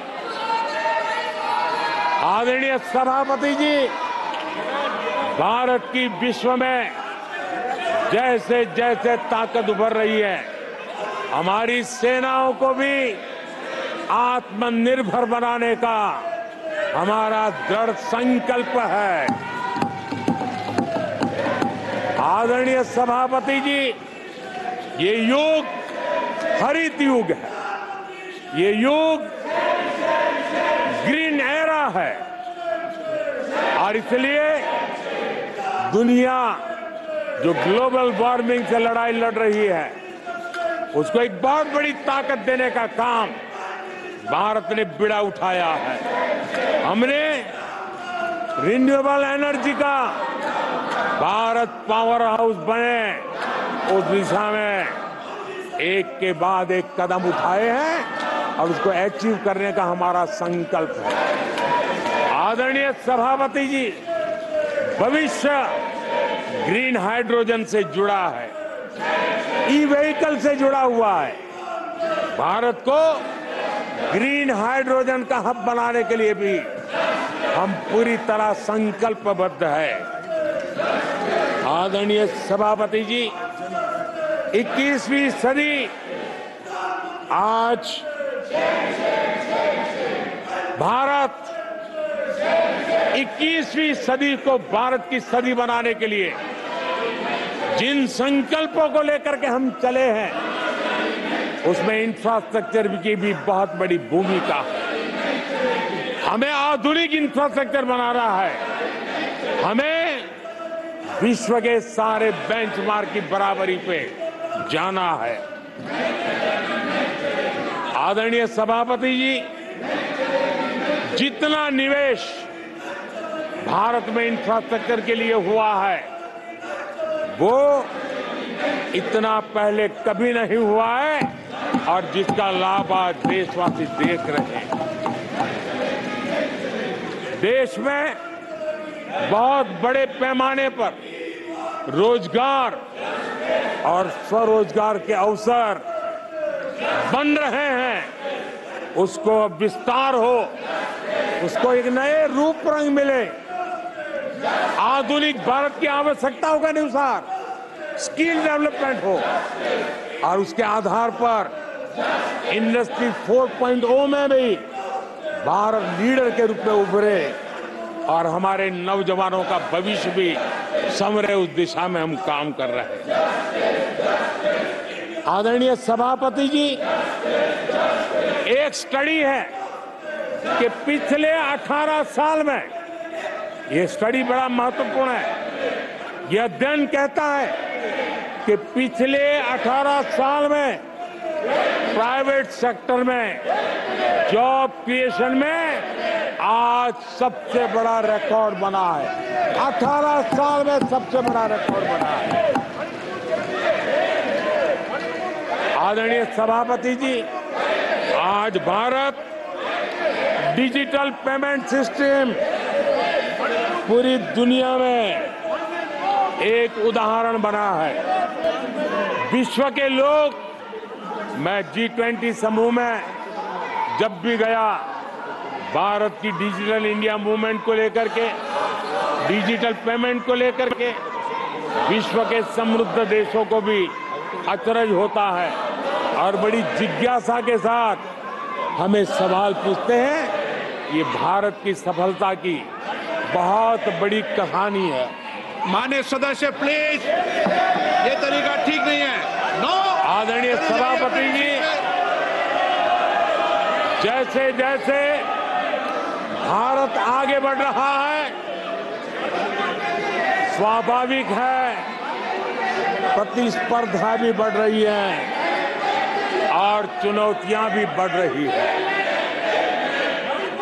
जिन्हें भारत की प्रगति से दिक्कत है, जो भारत की प्रगति को चुनौती के रूप में देखते हैं, वो गलत हथकंडे भी अपना रहे हैं। ये ताकतें भारत की डेमोक्रेसी, डेमोग्राफी और डायवर्सिटी पर हमला कर रही है और ये चिंता सिर्फ मेरी नहीं है, ये चिंता सिर्फ सरकार की नहीं है, ये चिंता सिर्फ ट्रेजरी बैंक की नहीं है। आदरणीय सभापति जी, देश की जनता और माननीय सुप्रीम कोर्ट तक सबको इन बातों से चिंतित है। सुप्रीम कोर्ट ने जो कहा है वो कोर्ट मैं आज सदन के सामने रखना चाहता हूं। सुप्रीम कोर्ट का एक कोर्ट देश के करोड़ों करोड़ लोगों के लिए भी कैसे कैसे संकट आने की संभावनाएं दिख रही है, इसकी तरफ इशारा करता है। आदरणीय सभापति जी, सुप्रीम कोर्ट ने अपने एक जजमेंट में बड़ी गंभीरता पूर्वक कहा है और मैं कोट पढ़ता हूं, ऐसा लगता है इस महान देश की प्रगति पर, ऐसा लगता है कि इस महान देश की प्रगति पर संदेह प्रकट करने, उसे कम करने और हर संभव मोर्चे पर उसे कमजोर करने का एक ठोस प्रयास किया जा रहा है। ये सुप्रीम कोर्ट की बात पढ़ रहा हूं। सुप्रीम कोर्ट आगे कह रही है, इस तरह के किसी भी प्रयत्न या प्रयास को आरंभ में ही रोक दिया जाना चाहिए। देश की सुप्रीम कोर्ट का एक कोर्ट है। आदरणीय सभापति जी, सुप्रीम कोर्ट ने जो भावना व्यक्त की है, इस पर हम यहां वाले या वहां वाले, सदन में हैं उन्होंने, सदन के बाहर है उन्होंने, सबको गंभीरता से विचार करने की आवश्यकता है। आदरणीय सभापति जी, भारत में भी कुछ लोग हैं जो ऐसी ताकतों की मदद कर रहे हैं। देशवासियों को ऐसी ताकतों से सतर्क रहने की जरूरत है।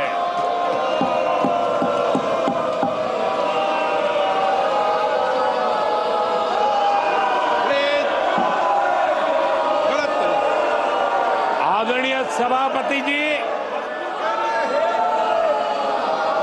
2014 में सरकार में आने के बाद देश के सामने एक बहुत बड़ी चुनौती कांग्रेस के साथ ही कांग्रेस का इकोसिस्टम भी रहा है। ये इकोसिस्टम से मिली खाद पानी, इसके दम पर ये कांग्रेस की मदद से ये इकोसिस्टम 70 साल तक फला फूला है। मैं आज सभापति जी इस इकोसिस्टम को चेतावनी देता हूं। मैं इस इकोसिस्टम को चेताना चाहता हूं।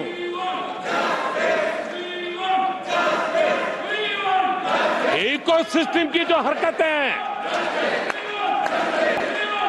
जिस तरह इकोसिस्टम ने ठान लिया है कि देश की विकास यात्रा को रोक देंगे, देश की प्रगति को डिरेल कर देंगे, मैं आज इकोसिस्टम को बता देना चाहता हूं, उसकी हर साजिश का जवाब अब उसी की भाषा में मिलेगा।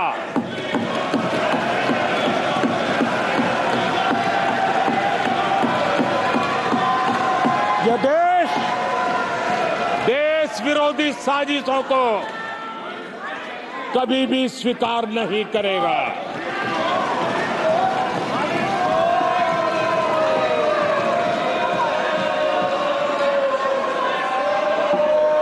आदरणीय सभापति जी,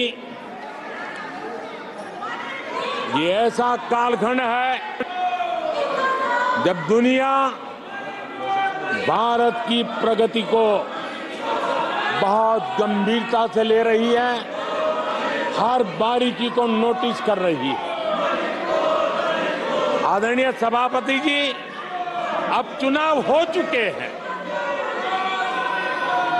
140 करोड़ देशवासियों ने 5 साल के लिए अपना निर्णय जनादेश दे दिया। आवश्यक है कि विकसित भारत के निर्माण के लिए इस संकल्प को सिद्धि में बदलने के लिए इस सदन के सभी माननीय सदस्यों का योगदान होना चाहिए। मैं उन सबको निमंत्रित करता हूं कि विकसित भारत के संकल्प को पूर्ण करने के लिए आप भी जिम्मेवारी के साथ आगे आइए। देश हित के विषय पर हम साथ चले, मिलकर के चलें और देशवासियों की आशा आकांक्षाओं को पूरा करने में हम कोई कमी न रहने दें। आदरणीय सभापति जी, पॉजिटिव राजनीति भारत के इस कालखंड में बहुत आवश्यक है और मैं हमारे साथी पक्षों को भी कहना चाहूंगा, इंडी गठबंधन के पक्ष के लोगों को कहना चाहूंगा कि आप आइए मैदान में गुड गवर्नेंस पर स्पर्धा करें। जहां जहां आपकी सरकारें हैं वो एनडीए की सरकारों के साथ गुड गवर्नेंस में स्पर्धा करें, डिलीवरी में स्पर्धा करें, लोगों की आकांक्षा पूरी करने में स्पर्धा करें। देश का भला होगा, आपका भी भला होगा। आदरणीय सभापति जी, आप अच्छे कामों के लिए एनडीए के साथ स्पर्धा करें। आप रिफॉर्म्स के मामले में हिम्मत करें। जहां जहां आपकी सरकारें हैं वो रिफॉर्म से कदम बढ़ाएं और वो विदेशी निवेश को आकर्षित करें। अपने अपने राज्यों में विदेशी निवेश ज्यादा आए, इसके लिए प्रयास करें। उनको ये अवसर है, उनके पास राज्यों में कुछ सरकारें हैं और इसके लिए वो भाजपा की सरकारों से स्पर्धा करें, एनडीए की सरकारों से स्पर्धा करें, सकारात्मक स्पर्धा करें। जिन लोगों को जहां सेवा करने का मौका मिला है वहां पे वे रोजगार के लिए स्पर्धा करें। कौन सरकार ज्यादा रोजगार देती है उस स्पर्धा के लिए मैदान में आए, एक तंदुरुस्त स्पर्धा हो। साथ ही आदरणीय सभापति जी, हमारे यहां भी कहा है कि गहना कर्मणो गति ही, गहना कर्मणो गति है, यानी कर्म की गति गहन है। इसलिए आक्षेप, झूठ, फरेब, डिबेट ऐसी जीतने के बजाय कर्म से, कुशलता से, समर्पण भाव से, सेवा भाव से जरा लोगों के दिल जीतने के लिए कोशिश होनी चाहिए। आदरणीय सभापति जी, मैंने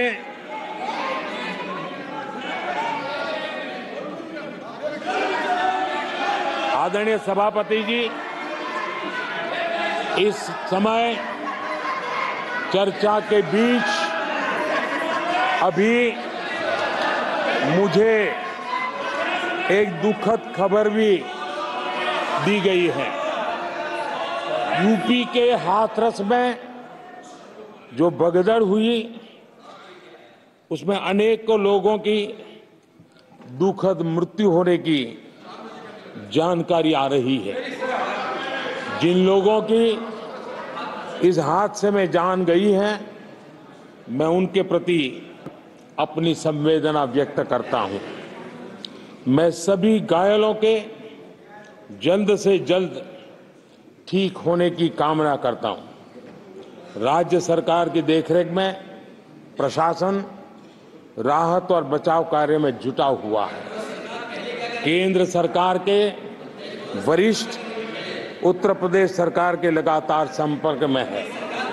मैं इस सदन के माध्यम से सभी को यह भरोसा देता हूं कि पीड़ितों की हर तरह से मदद की जाएगी।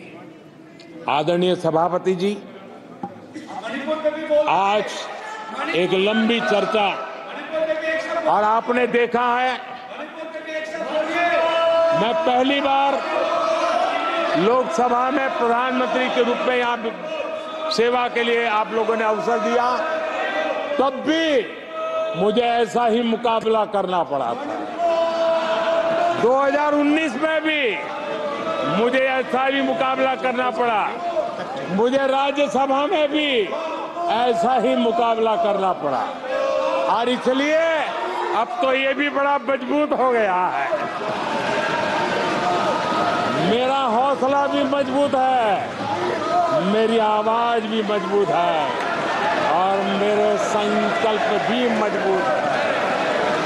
आदरणीय सभापति जी, ये कितनी ही संख्या का दावा क्यों न करते हो, 2014 में जब हम आए राज्यसभा में हमारी ताकत बहुत कम थी, और चेयर का भी जरा झुकाव दूसरी तरफ था, लेकिन सीना तान करके देश की सेवा करने के संकल्प हम डिगे नहीं। मैं देशवासियों को कहना चाहता हूं, आपने जो फैसला सुनाया है, आपने हमें सेवा करने का जो आदेश दिया है, ऐसी किसी रुकावटों से न मोदी डरने वाला है, न ये सरकार डरने वाली है। जिन संकल्पों को लेकर के हम खड़े हैं, उन संकल्पों को पूरा करके रहेंगे। आदरणीय सभापति जी, जो नए सांसद चुन के आए हैं, उनको मैं विशेष रूप से शुभकामनाएं देता हूं। आदरणीय सभापति जी, मैं मानता हूं कि बहुत कुछ सीखेंगे, समझेंगे, और देश की लोगों की नजरों से गिरते हुए बचने का प्रयास भी करेंगे। इसलिए मैं उनको भी परमात्मा कुछ सद्बुद्धि दे, मैं बालक बुद्धि को भी सद्बुद्धि दे, इस अपेक्षा के साथ आदरणीय राष्ट्रपति महोदया का जो उद्बोधन है, उसके प्रति हृदय से आभार व्यक्त करता हूं। और आपको भी अध्यक्ष जी, आपने मुझे समय दिया, विस्तार से मुझे बात बताने का मौका दिया, और किसी का कोलाहल सत्य की आवाज को दबा नहीं सकता। सत्य ऐसे प्रयासों के भी दबता नहीं है, और झूठ को कोई जड़ें नहीं होती है।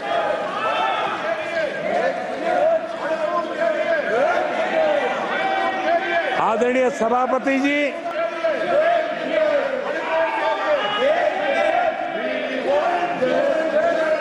जिन लोगों का अवसर नहीं दिया, वो उनकी पार्टी की जिम्मेवारी है, वो आगे से अपने सांसदों का ध्यान रखेंगे, ये मैं अपेक्षा करता हूं। आदरणीय सभापति जी, मैं इस सदन का भी धन्यवाद करते हुए, मुझे बहुत आनंद आया, आज बहुत आनंद आया। सत्य की ताकत क्या होती है, वो आज मैंने जी करके देखा है।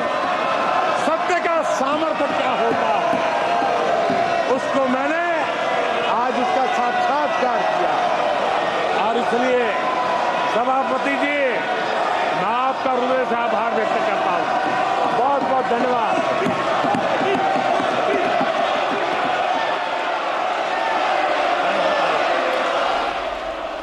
तो प्रधानमंत्री नरेंद्र मोदी ने यहां पे